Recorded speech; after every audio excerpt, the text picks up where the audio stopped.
First thing I like to do is make the sauce. So I weigh out half a cup, which is roughly about 120 ml of natural yoghurt. I'm just putting it in this tub because then it's easily refrigerated.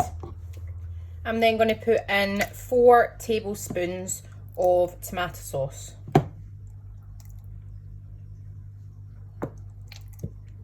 Like that.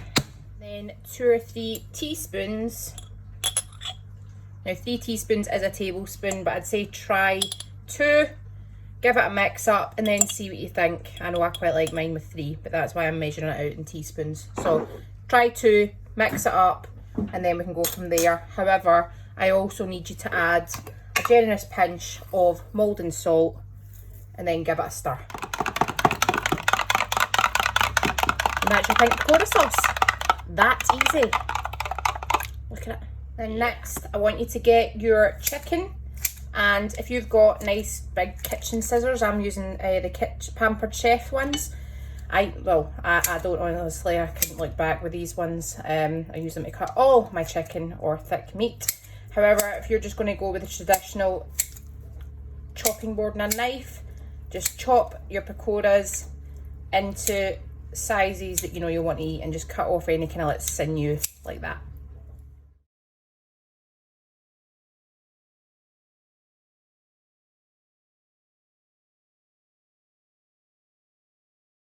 So we're just going to add all the spices into the chicken directly.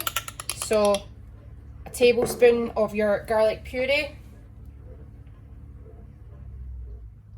and a tablespoon of your ginger. And then we're going to go on to the dry spices. Teaspoon of salt. Right, teaspoon of the rest. And then with the curry leaves, I've filled a wee teaspoon, and then I'm just going to give them a scrunch up in my hand.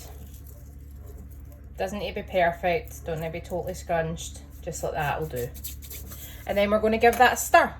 Probably should have picked a bigger bowl, but hey ho, laugh at me as I make a mess as always. I'm going to leave this over there to sit just to let the spices soak into the chicken a bit. I'm going to heat up the oil and we're going to mix the gram flour with some water before mixing into the chicken. A lot of people have asked me about my vegetable oil. I reuse the vegetable oil. I don't only use it once.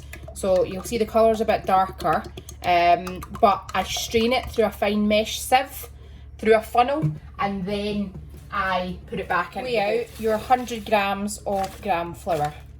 Now I'm going to sieve mine just so there's no lumps, but not necessary. There we go. I'm then going to whisk through 150 mils of water into the batter, and we're going to add our chicken into that and give it a good stir just to combine all the spices and whatnot through into it. And then all we're going to do is put this into the oil once the oil is hot, but not smoking hot, because we don't want to burn the outside without cooking the chicken. So I'd say a medium to high heat. Don't overload the pan either, because the oil can bubble up. So just do maybe about 4 or 5 pieces at a time, and then drain them onto kitchen roll, a plate with kitchen roll. Another essential piece of kit for this, slotted spoon. All right, and then we're going to get going on the frying. So I'm testing one right now. It took a wee while to start fizzling, if that makes sense.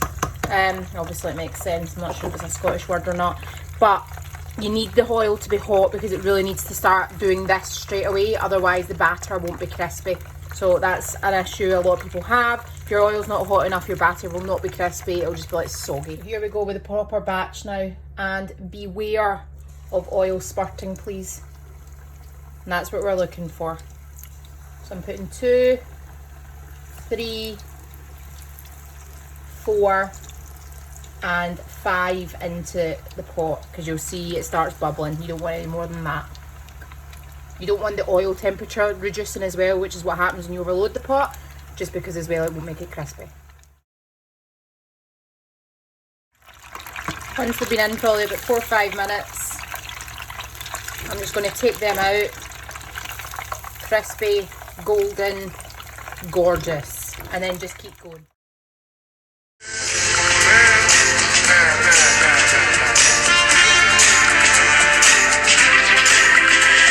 Time flies by in the yellow and green. Stick around and you'll see